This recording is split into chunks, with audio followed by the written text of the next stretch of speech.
Alright, me. It is February 15th, and I have finally finished reading Dostoevsky's The Idiot. I'll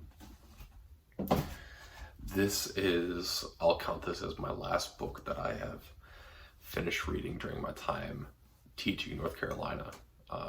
Who knows, maybe I'll end up being back here in the future, but I will count this as my last one. Technically I finished teaching yesterday, Valentine's Day, but I finished it this morning, which is also why there's a mess behind me for everything. But yeah. The Idiot, Dostoevsky. It is such a dense and complicated piece of literature that I probably did not get most of, which I think is to be fairly said about most pieces of Russian literature, is that they tend to be incredibly dense and incredibly moody. And, part of that's just because of the way that the Russians are during this time and period in literature. But yeah. The Idiot is kind of a weird combination of a lot of things.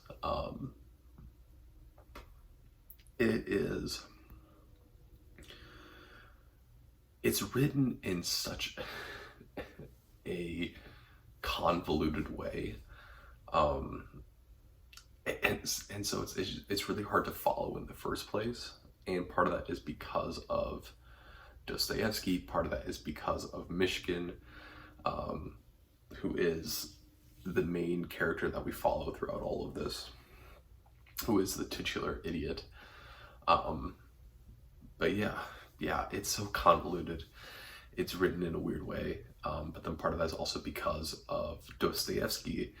It is very, from what I understand at least, in a way autobiographical, in which it's like so much of it is dealing with Dostoevsky's own issues and consequences with his own life and with his own disease and with his own poverty and with a vastly changing Russia at this time, that it brings itself a lot out into the book, which I think is part of the reason why I certainly probably did not get all of it. I also probably didn't get all of it because I don't have a great deal of knowledge on Russian history, and the nuances of Russian history. Can you guess at a lot of it? Yes, but the having understanding of the nuance, like I do with American history, or even to an extent some 1800s-ish to present European, like Western Europe history, I don't quite have that same knowledge and understanding with Russian history. So putting it within like time context and having an understanding of the belief system at the time, I don't quite have. But yeah. The book itself, right, is it's not like an overly complicated plot, because it can be broken down quite a bit. But really what it comes down to is you have Mishkin, who is the titular idiot, and he is someone who has been diagnosed as an idiot and was sent off to a sanatorium at a young age, and then was educated, and now at in his mid-20s is going back to Russia. He is the last in a line of like an old Russian landowning family, so he is a prince. And all this comes out in which that you have this person who has been so secluded from society and doesn't understand the nuance and the intricacies of the way that the society works in terms of class, in terms of money, in terms of socialization. And then you're suddenly putting him right into the middle of it and into an already shifting landscape in terms of the class system, and in terms of capitalism, and in terms of the way that people think about money, the way that people think about class structure. And you put him right all into the middle of it, and he has no nuances, right? He doesn't have any understanding of what's going on with it. And it is through this naivety and innocence to this whole situation that makes him a really, really endearing character and an endearing person to two different women. Both incredibly attractive, incredibly desirable women, right? And it kind of boils down to this weird, jealous love triangle over a person who is this embodiment of like the Russian Christian man, right? Of like this pure innocence, only thinks for the good type character and type person. And on one hand you have Aglaia, I don't know how to pronounce that name, but she is the youngest daughter of kind of like an upper class family. They have money, but they're not to the extent of like super wealthy. But they do own land, right? And there's this youngest daughter that is very, very pretty, very, very attractive, very, very desirable, but at the same time doesn't have a lot of personal skills, but then also is like angry at her situation, right? Because she's been effectively groomed to be this perfect significant other, this perfect wife to someone eventually, of being a housekeeper, of being, I shouldn't say housekeeper, like more like house manager type person, rather than being her own self. And she takes that anger and frustration out on a lot of people, but she doesn't do it physically, right? She does it all mentally and emotionally and like socially and things. And then on the other hand, you have Nastasia, who I've just referred to as Natasha the whole time, so I would probably refer to her as Natasha. But Nastasia is kind of on this similar spectrum, but with different outcomes, right? Is that she is, I don't remember her entire backstory, but effectively she, at a very young age, was placed into the care of someone who was very, very wealthy, had a lot of money, and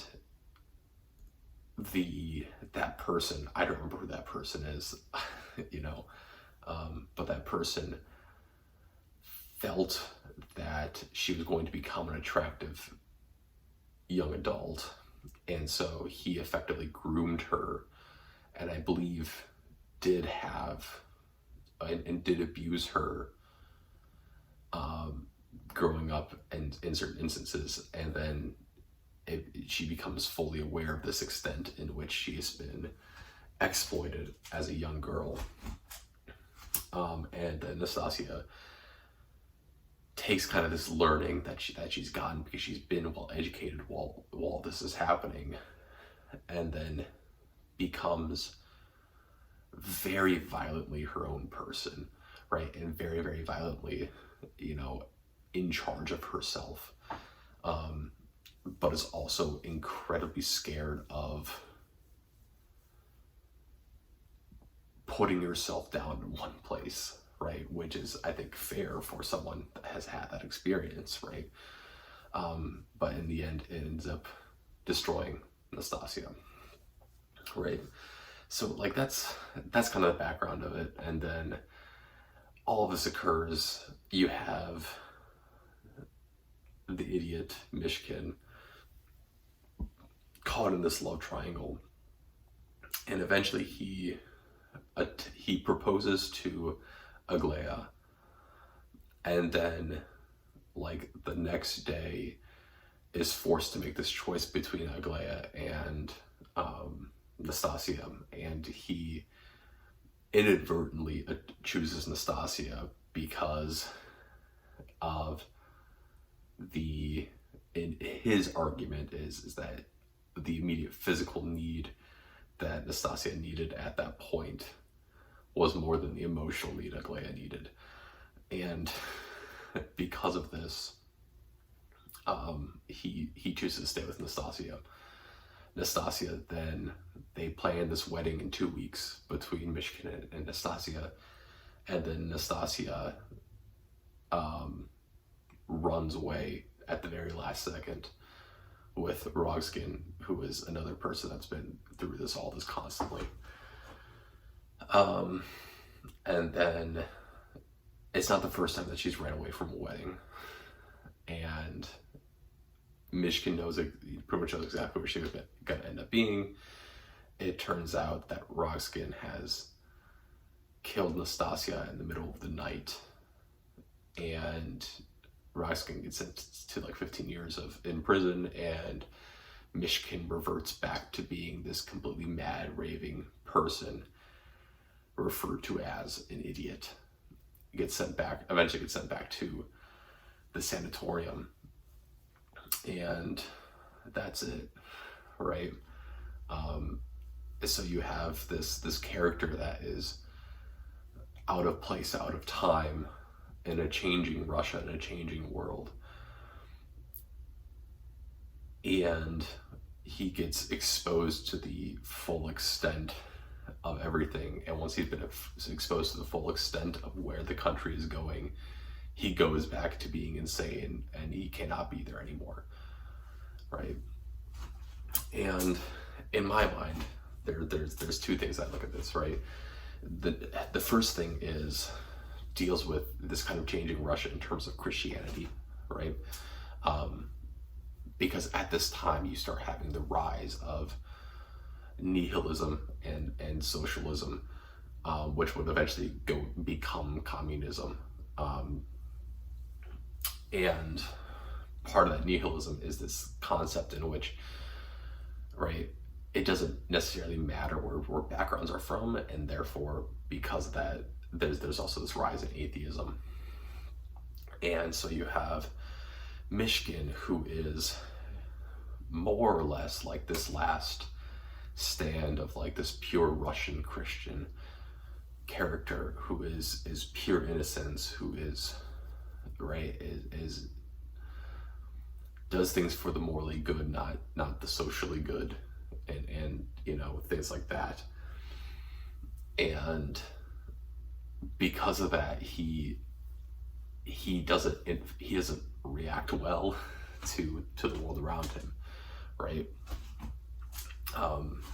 It's this constant kind of thing of innocence and guilt, in which you have Mishkin, who is completely innocent to everything,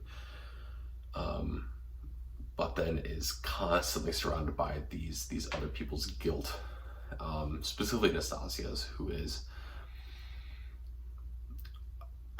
unfairly judging herself for being guilty and innocent at the same time, right? Because she's innocent for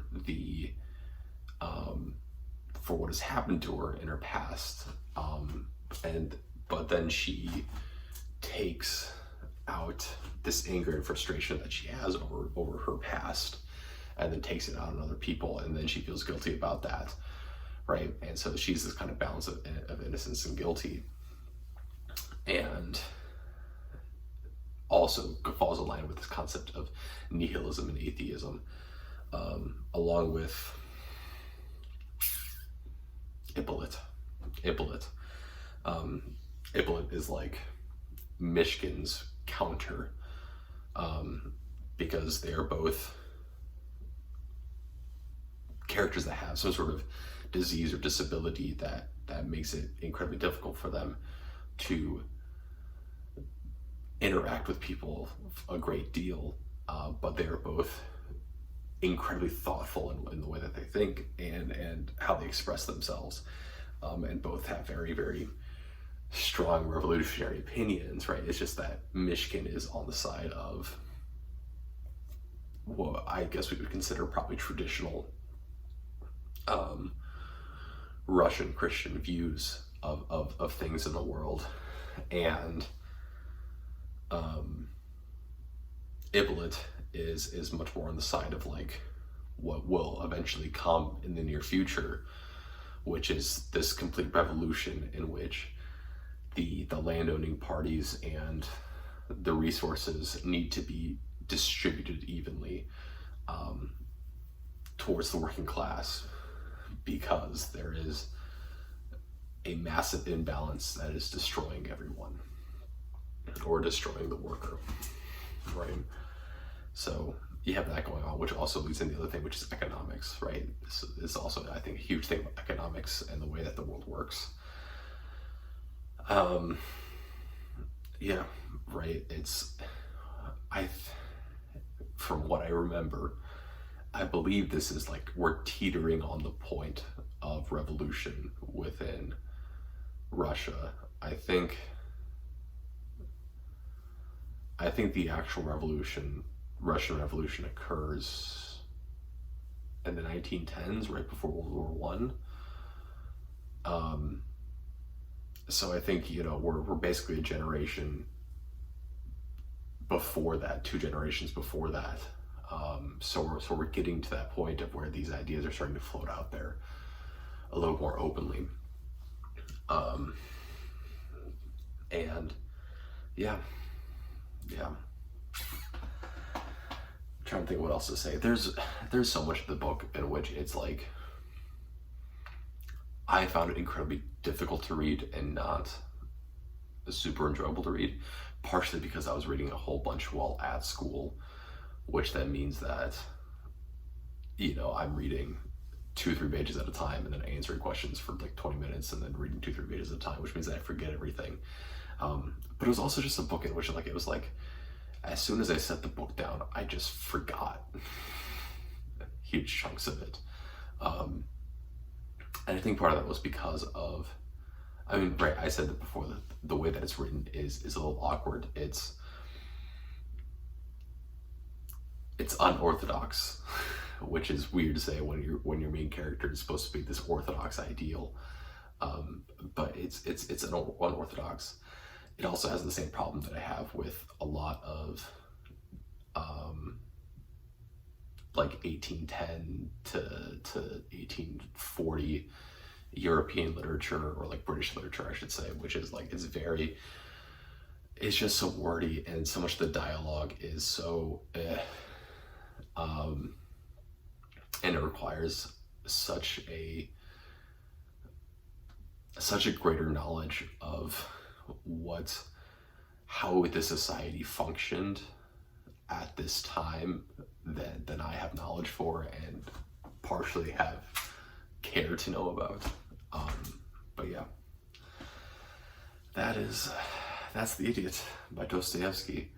And I'll probably record one more in this apartment when I get back in like 5 days.